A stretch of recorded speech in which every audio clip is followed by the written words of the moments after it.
Então, eu sei que você já começou a falar um pouco, mas Sim, explica sim. para a Uhum, gente como que é, assim, para os leigos, né? uhum, Que é uhum. automação científica? Assim, Pois é. como é que é a rotina? Como foi só, assim, né? Para você Uhum, sendo uhum. útil lá, como que foi? Como que Aham, são as dinâmicas do laboratório? Como que funciona a aham. coisa? Pois é, então, automação científica é uma coisa bem simples. É a ideia de que existem certos processos ou, é, enfim, existem coisas dentro da própria ciência, dentro do próprio fazer científico, que podem ser automatizados, podem ser feitos por meio de equipamento, né? O exemplo mais clássico e o mais simples, eu diria, é a ideia de uma pipeta, né? Uma pipeta é, né, aquele negócio que é usado para uma transferência de líquido de um prato para outro, enfim, de um tubo para outro tubo.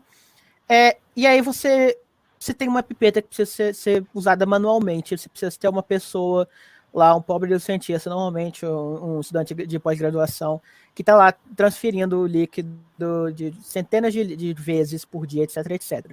Alguém vai desenvolve uma máquina que pode fazer isso automaticamente, que vai fazer uma transferência de líquido. E aí existem várias, até uma coisa que eu fui descobrindo durante o tempo, existem várias técnicas diferentes de fazer isso, né, de fazer esse exemplo da transferência de líquido, mas a ideia basicamente é isso, é você pegar algo que é feito por humanos e botar na mão de não humanos, né, botar na mão de máquinas.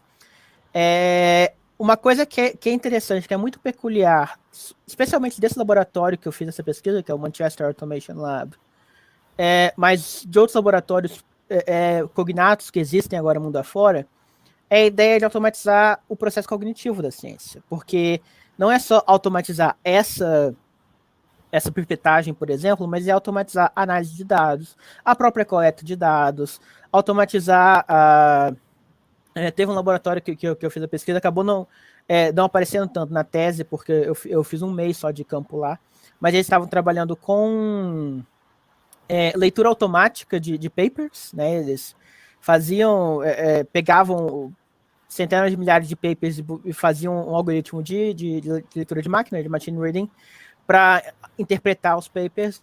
Então, é toda essa ideia disso. Todo esse processo, não só o processo físico da ciência, que é algo que é até fácil da gente entender e imaginar de como seria a automação disso, mas o processo cognitivo mental da ciência.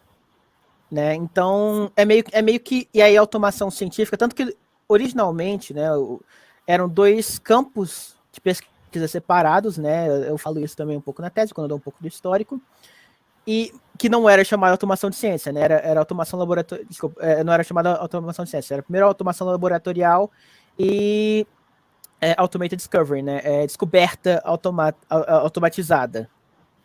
Né? E aí, o que teve recentemente, digamos assim, dos anos 2000 para cá, é a junção desses dois campos num novo campo científico. É, a segunda parte, né, dessa pergunta, como é que é a rotina? A rotina era muito curiosa, porque existia uma rotina, e esse laboratório em particular era um laboratório que era muito marcado por uma rotina, né, porque esse laboratório tinha um robô específico, Eve, né, que era, digamos assim, a peça central da pesquisa deles. Eles estavam desenvolvendo este robô em particular e tanto desenvolvendo o robô, digamos assim, para transformar o robô em uma peça melhor, como o tempo todo tentando fazer ciência usando esse robô. Né? Então o robô porque era meio que isso, o laboratório era tanto um lugar de desenvolvimento tecnológico quanto de pesquisa científica, né? E aí eu entrei lá nesse laboratório e foi meio que isso, e aí, o que eu faço? Né? O que se faz aqui? Uma coisa que eu acabei percebendo que foi muito interessante é que existia essa separação bem clara dentro do próprio instituto de pesquisa, dentro do próprio laboratório em si, né, entre a pesquisa do laboratório e a pesquisa do escritório, né, que é basicamente a pesquisa da parte biológica e de engenharia do robô e a parte de ciência da computação, a parte de fato de programação, a parte de análise de dados, etc, etc, né.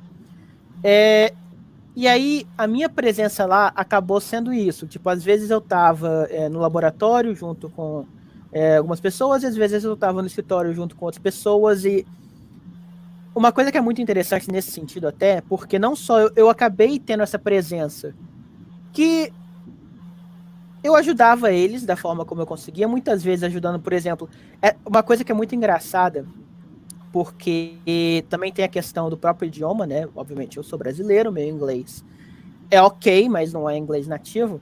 Mas só o fato de eu ser um segundo par de olhos ali, por exemplo, eu fiz revisão de vários textos deles, eu ajudei com várias coisas que, assim, beleza, mas tem muitas coisas que é muito engraçado em qualquer laboratório, eu fui descobrir, existem muitas coisas que ninguém quer fazer.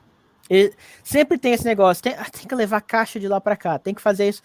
Tem um monte de coisa que eles pensam que precisa ser feita, mas ninguém quer fazer.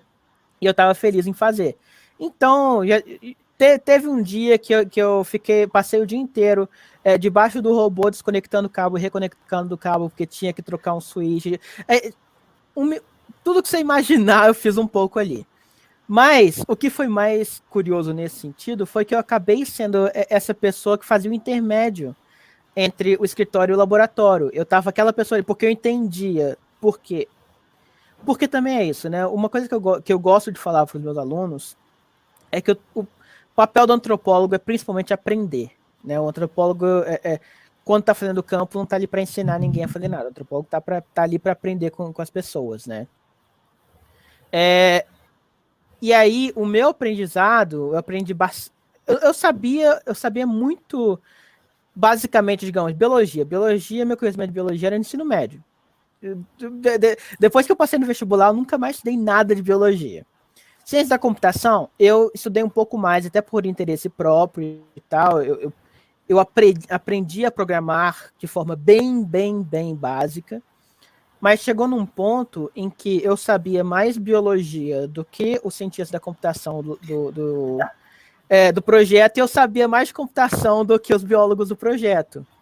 Então eu virei esse.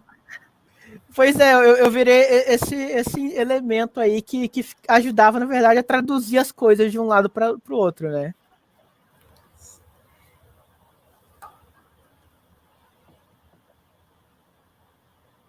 Então, é um híbrido, né, na verdade. Sim, Você estava transitando ali, e assim, talvez o que você menos foi na representação deles é antropólogo, né? sim, totalmente. Você incorporava outros papéis, né? Sim, até porque é isso. A própria discussão do que é um antropólogo e do que é um cientista social era questões que eles me faziam o tempo todo, né? E uma coisa que aconteceu que foi muito interessante, eu cheguei a escrever um paper sobre isso, que quando eu comecei a minha pesquisa, primeira semana, primeiro mês, eu era o antropólogo, eu era essa entidade que ninguém faz ideia do que é, do que o antropólogo está fazendo aqui, etc, etc. À medida que o tempo foi passando, especialmente no final, né, eu passei um ano lá, então, sei lá, do nono mês para lá, eu era um estudante de doutorado. Assim, como qualquer outro estudante de doutorado que você acha lá, virou isso. Inclusive, uma coisa que foi engraçada, que é aí que foi que gerou esse paper, é que eu era considerado o melhor estudante de doutorado do laboratório, porque eu era o único que estava lá todo dia.